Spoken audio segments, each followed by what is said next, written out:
Alright. What's up, everybody, and welcome back to another episode of Guess the MMR. That's right. Apparently, I hate myself, and after whimpering away and not doing a show for ages after getting defeated in episode 1 and 2, I'm back. We're going to give it another go. I'm going to see if I can guess these players' MMR. And you know what? Last time we tried something really different. We tried to kind of start the replays partway through and guess what happened. Did not work out well. A lot of people didn't like it. They said, dude, it's hard enough to guess people's MMR accurately, especially for you, Pig, since you suck at this game. Just try with no restrictions. So that's what we're doing today. We are seeing if I can guess the player's MMR within 200. If this player is 3,000 MMR, I need to guess within 2,800 and 3,200 for it to count as a victory. And this time we will be showing you guys and doing the reveal of the MMR at the end of each game, so that you don't have to wait to the very end to check it out. So down here, this is Rustaklut. Yeah, a Protoss player, Rustaklut. I don't know what that name is, what it means. Rustaklut, otherwise? I don't know. I'm going to say Rustaklut. So we've got Rustaklut up against Achilles. Now, this is an EU player, Rustaklut, who we're going to be trying to guess the MMR of today. So let's take a look and kind of monitor everything. And there's no restrictions. In the previous ones, I had all sorts of restrictions. Can't check the APM. Can't look at this. Can't look at that. This time, that is not the case. Yeah, we can basically just actually totally unveil everything. We can look at every single little clue, every detail. First things first. APM, 111 average. Okay, sure. Not bad, not bad. 20 Nexus, 20 Cybercore, back into probe production. Drops the second pylon before second gas. You should be going second gas before second pylon if the Nexus went down first. So, first mistake in the build order and no second gas. You can see Rustaklut's oversaturated on the minerals here. Second gas there, a little late. Not the biggest problem with the build order, but definitely something that does add up and make a difference in the long term. Now, we also see no scouting. If we watch from Rustaklut's camera, and we can even see down in the bottom left, exactly over there. Am I pointing in the right direction? I'm pointing in the right direction. I am, for once. Rustaklut didn't scout. It's a completely blind opening. It's chronoing a Stalker Warp Gate, and it's kind of staring at the natural. I'm getting like a real slow feeling of the pace. Let's bring those control groups up over there as well. We've got Nexus on 1, Gateway on 3, but it's control group despite not being a Warp Gate, which is great. Robo, so straight into a Robo on 4. Interesting. Very interesting build order right now. We're kind of scrolling back and forth, so I get the feeling that Rustaklut doesn't use camera locations. And a Forge! What a bizarre build order this is! Gap in the probe production right now, so a bit of a noob mistake. I mean, there's pretty good organization with the control groups, but actually, no, the Forge just overtook the Gateway control group, which is a little weird. And there is a second Stalker in the way, but no scouting. I mean, this to me feels like you can get surprisingly high on the ladder playing weird styles like this, and going Turtle, Robo, Forge upgrades, getting a safety battery, you can definitely be Masters League with this. Just simply because you've got some safety mechanism in chronoing your first Stalker or two, getting Warp Gate, you got a battery going down. There's not so many things that would kill you here. A cannon! Are we going +1 attack and a cannon in each mineral line? You guys would be surprised. There are some real low APM Protoss players who are like, man, I can't defend Widow Mine drops. I can't react with Stalkers. They just chuck a cannon in each mineral line, and it actually covers them really well. And getting an Observer for vision here, not bad at all. I do wonder kind of where's the Robo Bay coming in, right? The order is so janky, but like overall, the money's staying low. There's no supply blocks. Yeah, there's a gap in probe production here again. Which is really bad to be pausing probes on, you know, and not gotta keep the probes going. But as soon as the gateways go down, the probes start up. You're focusing on the right things. If you just build like a good army, defend well off this, yeah, I could see this being even Masters 2. But let's be real. Overall, build order wise, this looks like kind of diamondish. Just like the money staying low enough, we're doing logical kind of tech. Going Blink, now that's interesting. And there's a control group on those Stalkers. Wow, this is fascinating for me. Like, how? And the Observer doesn't even move out? What is this play style? Surely, okay, there's got to be a Colossus from here, right? There's got to be a Robo Bay and Colossus. We're going 4 gas on 2 base. I'm trying to get inside the head of this player, and I got to say, they are playing so weird. And now they're massing gateways. Why would you rush a Robo this early to just build an Observer and then just put it there? I can't. This strategy's hurting my head. Okay, now we're getting +1 attack and chrono boosting that, which is fine. Use that forge. This still kind of hurts me a little bit, guys. We're going to get killed by a 3-racks. No, we've got a battery, some stalkers, warp in a few units. Should be able to defend that okay, especially with battery overcharge. If they focus down the pylon and we don't react quick enough, we could die. We've got an observer there, which is good. So let's go back to Rusticlut's vision. Units are entering minimap vision. How quick do we notice? How quick do we notice? Rusticlut's supply blocked. Oh my god, it just started a pylon. Okay, Rusticlut's pulling down here. Doesn't have all the units on the control group. Uh-oh, battery overcharge does go down. I think that should be enough. That should be enough. Maybe pulling, oh, heal the pylon, heal the pylon. I told you guys if he doesn't heal the pylon, he might just lose. And he did not heal the pylon. That should have been obvious that that's the one thing you've got to look out for in that scenario. If you're a high masters player, that should be something you're watching for in that scenario. We're going to clean it up without too many losses. And looking at the supply count, the opponent's only got 28 workers. The opponent's not taking any damage, but their build is arse. Well, this is very confusing to me. Because the opponent's only got 28 workers at 6 minutes, which suddenly makes me feel like we're in Gold League. The opponent's got 220 APM. Research complete. I don't know. This is such janky play, man. We're just making stalkers on 2 base. We've got Blink, but we're not even going to use Blink. I mean, definitely, if you're a low APM Protoss player, you should be playing like Colossus here.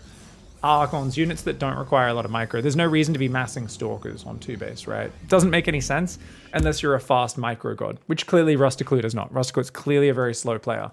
Rusticlut is sending the observer forward, these guys forward. The warp prism will come with this.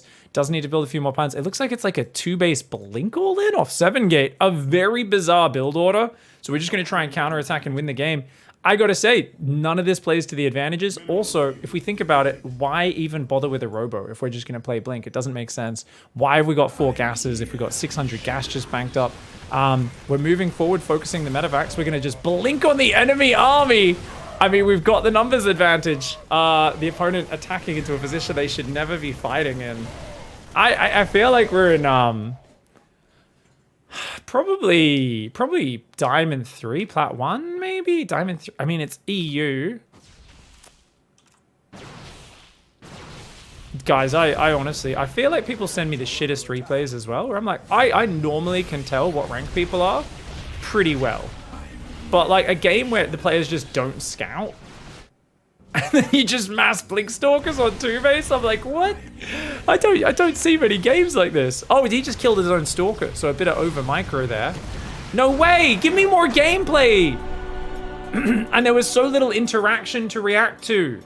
But I think the slow reaction on the natural, the weird build order. He's also staying in the game afterwards for a little bit. How long is this? Its replay goes for a few more seconds. Oh my god, I have to lock in an answer. Oh, Jesus. All right, let's look over at my second monitor. I don't know. This is so hard. I mean, I have no restrictions, guys. I can rewind. I want to go back to that point when Rusticlut got attacked, and I want to get a feel for Rusticlut dealing with that 3-racks, and I'm going to use this to inform my decision, okay? Keeping in mind, while we get ready for that, European Diamond 3 is 3200 to 3627. Plat 1 is 3067 to 3200. This is like, these are very small differences between like Plat 2, Plat 1, Diamond 3, and then it gets much bigger to Diamond 2. So I think, let's go to Rusticlut's vision, and yeah, we're going to see it in a moment. So check it out, right? So we've got Stalkers all in a control group, but we don't even have the Immortal in the control group. The units come into vision, and then we pull back our Stalkers. We then pull back the Immortal, but we didn't even add the Immortal to the Stalker control group. So these units aren't even on a control group. Where we overcharge, and I mean, we could pull probes here as well. Blink is not done. We pull away from the battery, which made no sense. Because obviously you want to just tank there, otherwise the battery's going to go down. So the micro makes no sense. I gotta say, if we're in a more adverse situation, we're doing micro like this, it's really gonna actually hurt us way more in a lot of other situations. So we got kind of lucky here. I'm gonna go ahead and say Rusticlut is probably Plat 1, because they're spending the money, we're doing all right with that. There is some nice micro like ideas, just not executed in the correct manner. So we're going to go Plat 1, Europe. That is going to be 3100 MMR. I'm going to be locking in for Rusticlut. Like I said, Rusticlut could be higher, but the fact that we're going just Blink Stalkers with no Colossus, no splash damage, we've taken 4 gases while massing Stalkers. You only need 3 gases for that. It doesn't really add up in my head. I'm locking in 3,100 MMR. I am now going to do the reveal. We're going to see, was I correct for game one? Let's check it out. And game one, 2737 MMR. All right. I was trying to be kind and not go too harsh, but it was lower than I thought. It was 2737, guys. I am too far off there. That is, of course, I was what, 363 MMR off. 163 MMR outside of the range. So I lose this one. But you know what? That's good. This gives me a bit of a calibration. It's been a long time since I played Guess the MMR. I'm okay. We took a loss here. We can still get 2 out of the 3 today. I still believe. All right, guys. So we got wrecked in that last one, but we've got another chance here. Oh, just to clarify, by the way, so that rank, 2733, actually would put the player at platinum. No, sorry, gold. Gold 1 on EU. So we were technically off by 3 whole tiers, but they're very small tiers. Those tiers are ones you get past really quickly. So I don't feel too bad about it. Let's go in and try to figure out how good is Le Wild Wolf. Now, Le Wild Wolf here is a North American player, so we know we're going to be looking at the NA ladder ranges, which are very similar, but on today, at least, according to our Bernie link, that lovely website that does link those up. But let's take another look. Let's have another go. First of all, very low APM, so we're thinking about Silver League, but I've seen players all the way up to high plat with like sub 50 APM. And looking at the build order, we've got the barracks, we've got the SCV queued to the natural. No scouting once again. I'm amazed how many people out there are learning StarCraft without scouting. I mean, all of my guys, I'm like, always scout, man, especially when you're learning the game, but you know, it's good to just get used to queuing an SCV over there, see if you're being one-based or proxied or something like that, but it is what it is. This SCV was a bit late, and this barracks is idling right now, and we're going, oh no, command setup before making the orbital, so now we don't have enough money to make the orbital. We're queuing a Reaper, so we're now queuing another SCV. We've completely forgotten the orbital, and we're building a second depot pre-orbital as well. Oh no. So the opening is a bit of a mess. It looked like a proper opening, but it is not. That orbital finally starts about 30 seconds late there. And we should definitely... So we're about half an SCV behind in the production, and then the rest of the build order was a bit messy. Factory goes down at a pretty crisp timing, but notice this SCV is not queued back to minerals. That might be on purpose, because it might be to build a starport. Reactor goes down. Okay, cool. What about control groups? Let's bring those bad boys up. Oh, no army groups, guys. And we just clicked on the minimap to select the Reaper. We still haven't put it on a control group. Or maybe we're F2ing? Maybe, I guess we're just F2. Okay, probably just an F2 player. So, okay. I'll allow it. Barracks 2, Factory 3. Where are we going to put our army? I guess we don't have army groups, do we? Sorry, we just answered that question, didn't we? The thing is, I guess, you know what? I actually admire that this player is upfront about it. Most players would leave those control groups free. They'd be like, oh, I'm going to learn control groups to my army at one point. This player's like, screw that. Prime real estate is going to my production buildings. I don't want to do anything else because, you know, I don't want to waste those control groups on army. I know I'm just going to use F2. I accept that fact. I'm going to put my best control groups on my production keys. Now, we are not macroing well at all, right? We're not spending anything except SCV production. So this is like the ultimate try-hard Reaper micro, which is achieving absolutely nothing. We're spotting a Baneling nest. Guys, I don't even think the Zerg wants to all in. Why are we still microing this? Oh my god. Oh my god. Oh my god. Spend your money. So we're going to swap a factory around, try and build a starport, which for some reason is hidden in the back of the base. We still have not put guys on gas, haven't started an orbital on the natural. We're not building SCVs. Oh, this is a hot mess of an opening. We have a bunker, which we don't even have any units to put inside it. We're already queuing depots, about 10 supply before when we need to start doing that. We still haven't made an orbital or added out a command center on our natural to our hotkey. We're going to build an engineering bay in the wall. Oh, no. Yeah, this is going to... I think this is... The thing is, there's a lot of stuff going on. We're at almost 100 APM, so, like, I'm thinking it's got to be Plat League because of that. But on the other hand, the build is so trash. And I think I've learned my lesson from the last game. But we're going double starport. If we just go Fusion Core now, we go Battlecruiser, that's like plus 500 MMR, right? I always tell you guys, if you rush your opponent or if you do something that's like pretty easy to execute, hard to stop, like, oh, I'm going to just make some carriers quickly. I'm going to make some Battlecruisers quickly. That usually can boost your MMR by a lot. We're making a planetary on the natural as well. Oh lord, the engineering base served a purpose. A bunch of SCVs are trapped outside the base right now. We're still scrolling around, which really hurts me. There's so much of this like scrolling around, and it feels like 20% scroll speed. So I think this player has not changed their scroll speed settings. So when they put their mouse on the edge of the screen, it kind of slowly pans. So it's not too jolting if your granddad's playing StarCraft. I think at this point, we're definitely feeling a real Gold League, Gold 1 vibe for this one. It's NA. Let's take a look, though, at what happens in the next few minutes, because depending on how well we get the battle cruisers going and all that stuff, it could be decent, but the fact that no gas has started on the natural until now, there's not enough gas for a single battle cruiser, nothing's really lining up here. Now let's look at this micro.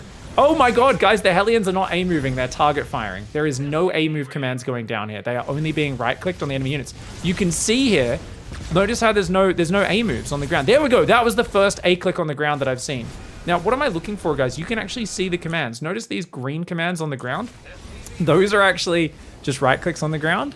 Otherwise, you need to see an A click on the ground. Even there, that was manually clicking on the Zerglings. For a player of this speed and organization, this is massively over microing and making it way harder than it needs to be. Whereas it should just be move forward, A move, move back, A move.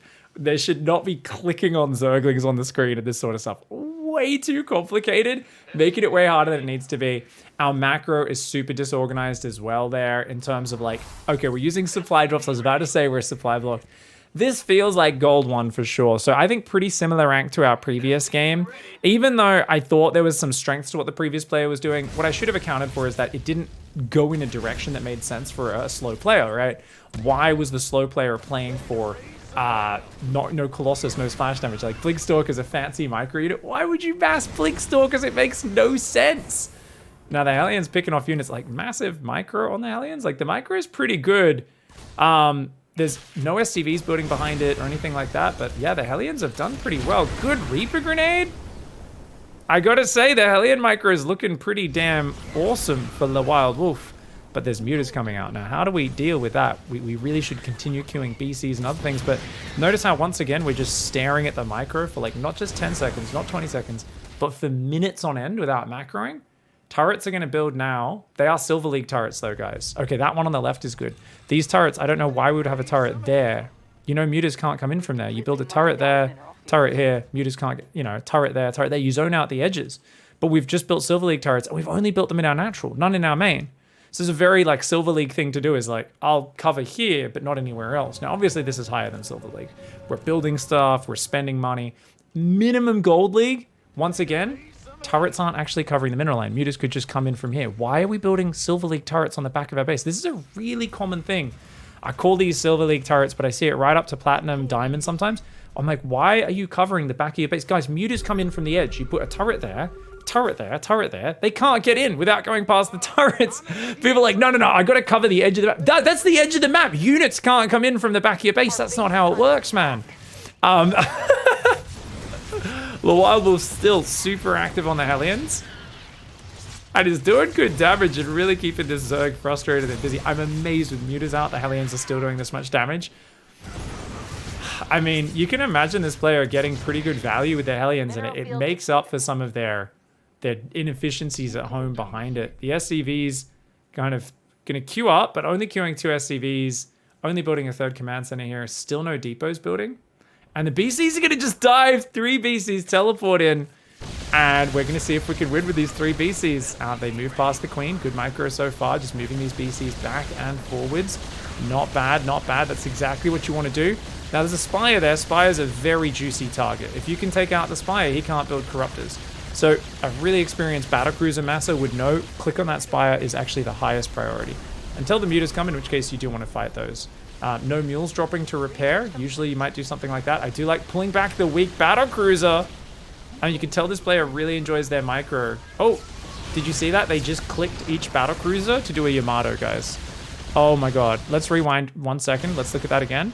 Look at the bottom right. I'm pretty sure they click individual battlecruisers to Yamato. So they pull back the weak one, and then they click a Muta, and they click a BC, and they tell it to Yamato, and they click a BC, and they tell it to Yamato, and they click a BC. They just manually selected super inefficient execution. Click. Why not just select them all? That was like Brood War spellcasting. Wild Wolf, an old gamer. 100% this is some old Brood War gamer who's just doing things in the least efficient manner possible for StarCraft 2. But is going to get the win. Enjoyed the micro. Did end up dropping a mule. And BCs do add 500 MMR to your skill level, right? Oh, shit. So I think this one actually is platinum. Even though everything felt so awkward. It's got to be plat, right? Yeah. I think we're going to go plat 2 on this one.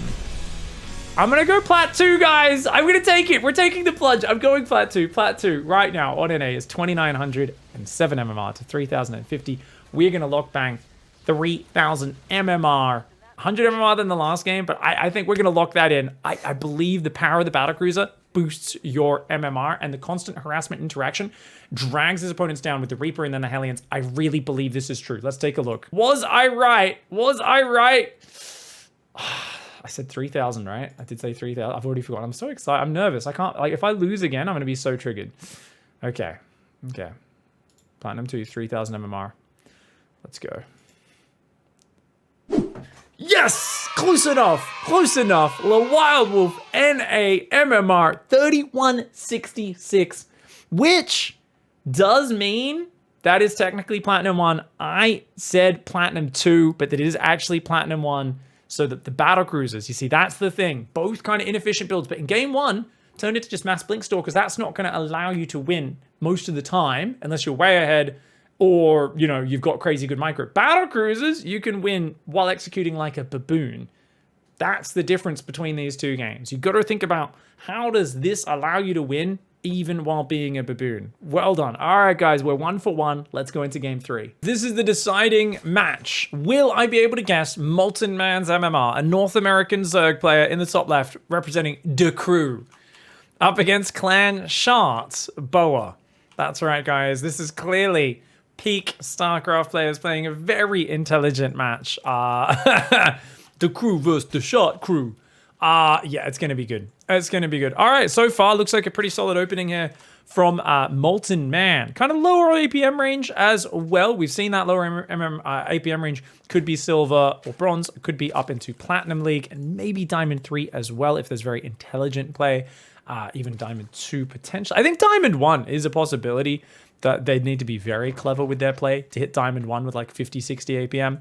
But, I mean, you could get even high. I mean, you can go all the way to GM probably if you're just playing, you know, kind of very well-executed, cheesy strats. But, oh, I mean, look at this. The probe's even like, hey, by the way, did you know I'm Cannon Rush? It's even attacking him. So he pulls a drone down. Just one. No Overlord sitting on the natural. For some reason, it's up here. Terrible Overlord positioning from Molten Man. Really bad fundamentals. That's why the Overlord should be here. And the drone should stay down here. And definitely should pull every single drone. Okay, guys, we've already got cannon starting and only 7 drones pulled. Talk about an underreaction. On the other hand, Boa is still building probes at home and building extra pylons and stuff, only having 1 cannon started and terrible positioning, not even attempting to wall the cannons off. So this is a very basic cannon rush, and it's still a huge under-response from Molten Man. Are the drones attacking different things? Okay, yes, but look, those drones are stuck there. Will Molten Man micro them around? Molten Man's just droning, just chill. Molten Man is... no cancels on these cannons. This is the worst cannon rush of all time. Molten Man here is actually not A-moving, but attacking the cannon, and should be able to take that cannon down before it finishes. This should be a hold here. 6 Zerglings queue up to make sure they shut down anything else, and that was the moment the pool finishes, and a queen, not a single cancel. This is an objectively horrendous cannon rush, and Molten Man has defended it with what really is a massive under-response. If someone's building cannons in your base, you should be pulling every single worker. If at that point, if you see it when the first pylon goes down, you should pull about 5 workers. Once they start a cannon, you should pull almost everybody. If you haven't already got, you know, drones killing the pylons and probes and stuff, you're in huge trouble. Now, some of the Zerglings could go across the map and counterattack. There's no cannons or anything. The Overlord sees this, but Molten Man, not thinking about that, is just building the Zerglings, letting them kill the pylons, building a queen in the main, 3 Overlords on the way, and Molten Man going to try and rally back up to the main base. That doesn't really make sense. This hatchery has only got 8 workers on it, so it should be rallied to its own mineral line. So you can see Molten Man struggling to handle the now disorganized macro follow-up, which everyone, even pros, make mistakes in the macro follow-up after defending a rush this early. It's going to go for a Roach Warren, though, a very peculiar choice, and one which isn't really necessary, right? Getting another queen, getting a 3rd, droning is what's important here. But what do most players do after they defend a cannon rush? They shit the bed and they start making up their strategies and doing all sorts of random, strange things that they've never done before. They go, oh, well, I'm ahead, I should go win now, right? But they don't really have a plan, and it gets into that half-baked territory. Now, these lings could walk in at any point. At any point. Finally, they do go in. Oh my god, are we going to deep out? Oh, dude, if this ling's committed earlier, that Zealot wouldn't have popped out. But as it is, the Zealot will get out, and the Zealot with some probes might be able to defend this. The Zerglings can easily just A-move that. No micro there, really. Finally, the probes get pulled. The cannon finishes, but of course, the defense. Only 4 probes got pulled. The Zerglings win that fight. There's no reason to run away, buddy. Oh my god, both sides are massively over-microing. And oh my god, why? It's so bad. So the 3 lings can just A-move. No micro required in this fight at all. Now lings are being built, so Molten Man, realizing that damage is being done, is like, oh, I guess I could do more damage. Whereas could be up at 50, 60 drones, 3 bases, 4 bases by now. So this is the classic kind of getting your eyes glued to the screen. I mean, don't get me wrong, Ravager Ling follow-up probably wins the game, but it's just what are all these Zerglings doing would be my whole kind of objective here, you know, like, hey, you had such a good hold. Now build drones for a minute or two, get your ejects going, get your economic machine going. But of course, this queen hasn't injected. There's no 3rd or 4th hatch, even though we've got the minerals. And Molten Man is just super tunnel vision now on basically trying to kill an opponent, when if you just made drones, made a 3rd, you could A-move them 2 minutes from now, 3 minutes from now with 60 workers, roach speed, whatever you want, right? Any follow-up would be good here. As it is, now we're going back to drones and a 3rd hatchery. But guys, if you've got 1,000 minerals in the bank, you might as well take a 3rd and a 4th and a 5th hatchery, right? Why not build 3 hatcheries at once? And most people just don't have that experience until they get to at least Diamond 1 Masters League. And then you see players be a bit more flexible with their economy. So overall, I'm looking at the APM. I'm saying, okay, you know, you've done a pretty decent reaction in terms of, you know, thematically, the ideas of like, oh, pull drones to stop the cannon rush. Try and counterattack with my Zerglings. It's just all been a little bit slow and disjointed. So I definitely feel like this so far is about gold 2 for Molten Man. We've all been in a similar range, right? 2.5 to 3.2k MMR so far. Gold 2 would put us at about, oh man, where's gold 2? America's gold 2, 2,500 to 2,630, okay. What's Protoss Player doing? Protoss Player is going to go 2 Stargate Phoenix, interestingly, and a Twilight afterwards. I mean, they're recovering. They're doing some stuff. We made all this Roach Ravager Ling, and now we're just sitting there with it. So whenever I see someone's army just sitting outside the opponent's base, that's something I really always criticize. But I see Diamond players do it super regularly. So I'm not going to say that's a clear sign of like, oh, you must be X level, because there's even players at a higher level that play like that. Now, eggs are being control grouped. Hatcheries are rallied to the correct base. 2 bases saturated. 3rd base is there as well. I mean, yeah. We're building queens. No creep spread just yet. Extra creep. There's extra queen energy, and we haven't really used it to either Q injects or to spread creeps, so definitely an issue there. Double Evo chamber will go down. Pretty organized in how we did that. Phoenix are coming out. There's a Zealot. Are we going to respond to that Zealot? Let's go back to Molten Man's camera. Molten Man's going to try and bile down the battery, apparently. Okay. I mean, interesting. There is this Zealot still at home. We're not really looking at it at all. Okay, what are we building here? Some drones, some roaches. Queens can easy defend that Zealot, no worries. We're staring at it a little bit. Bit of queen micro. The army has pulled over for this one Zealot. For some reason, there's a Phoenix picking this up. My God. The players are really putting their actions into not necessarily the most effective things. I mean, there's been, after holding the cannon rush, the Protoss player just hasn't had any play, and yet we're running around with these roaches and ravages and building some drones, building some roaches, building some drones, building some roaches. And we've seen air. We know there's a Phoenix, but we still haven't actually built a Spire or a Hydra Den or anything that really shoots up. So, and now we're trying to bile an Oracle, right? When the obvious decision is either just go home, just run away. Why are we trying to bile? Just walk away. Oracle's gonna kill a Ravager. It's not the end of the world. But you can tell that there's no decisions being made. Finally, our Hydra Den gets thrown down. We're just chilling. Come on, just go for the attack or go home. There's no reason to be hanging out here. This is like, there's a very common thing in players who aren't super high level where they want to contain the opponent. And I'm like, What does this really achieve? It would be, wait, if you actually have a scary army, you want him to come out and take a third, so you can jump on him and kill his army and kill his third base. So containing is not really a good idea. Very, very rarely is it a good idea, because you end up just getting distracted from spending your money. Finally, we're gonna go in with this attack, but we didn't really reinforce this attack for the last minute or two. So we could have done this attack quite a lot earlier and been much more decisive with it, right? And a lot of players are like, oh, what if it's the right call, what if it's the wrong call? The more important thing is to actually throw all your eggs in one basket. And we didn't really see that from Molten Man. No droning behind this, no. There is some roaches coming, which is good. We're still trying to bile down the Void Rays. And we are focusing on the Nexus. Oh my god, we're gonna kill the Voids, aren't we? This is so ridiculous. We're actually gonna kill the Voids! So stupid. Okay, guys, that's gotta be gold. That's gotta be gold. That can't be higher than gold, especially with that cannon rush. I mean, 120 APM to 76. I mean, we did spend our money decently, but I don't know, man. Oh my god, this one's so tough.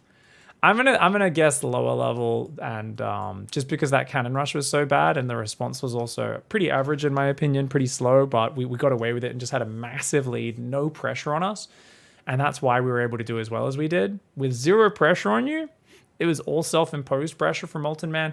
I gotta say gold 2, guys. Now gold 2 would put us at about 2600 MMR.